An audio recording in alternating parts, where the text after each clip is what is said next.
Forget about the COVID-19 virus. The illness which has gripped the nation most over the last 3 years is Brexit derangement syndrome, the irrational hatred of a democratic decision by a population to exit a political bloc. Why does it fall upon me, somebody that voted Remain in 2016, to defend Brexit? Well, it's not a problem. Defend Brexit, I absolutely will. Now, it's clear that some businesses have struggled with the transition and many have given up exporting to the EU altogether. Issues, particularly the Northern Ireland Protocol, have not been ironed out. Growth has been hit and the full opportunities of Brexit have not yet been seized upon. But Brexit is not one moment and it's not one date in the calendar. It's an opportunity, it's an idea and it's a work in progress. Brexit is a journey, and one, I believe, that is well worth taking. But let's do it properly. Let's have a full-fat Brexit, not half in, half out, which is akin to being half pregnant. It's my view that Brexit needs a new PR department because it has been chronically undersold.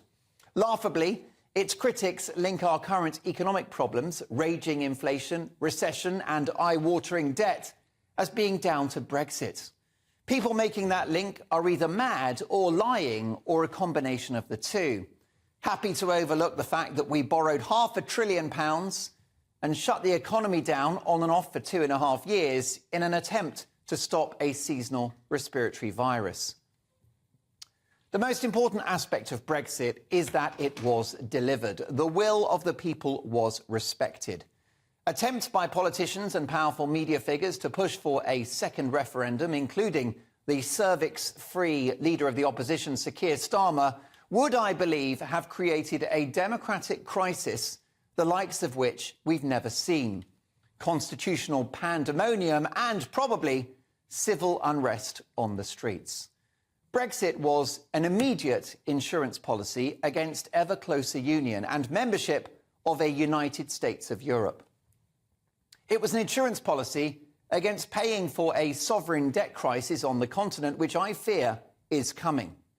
Brexit was an insurance policy against a single European army. Look at the dreadful EU response to Ukraine in its early stages, whilst Britain led the way. Brexit was an instant insurance policy against payments of £20 billion a year, which over 2 decades amounts to the entire cost of the pandemic.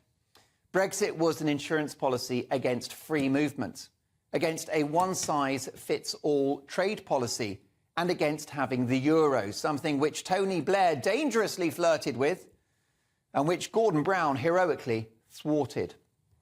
Brexit critics have seized on today's news from the IMF that Britain will be the worst performing economy in the G7 this year, with lower growth than even war-torn Russia.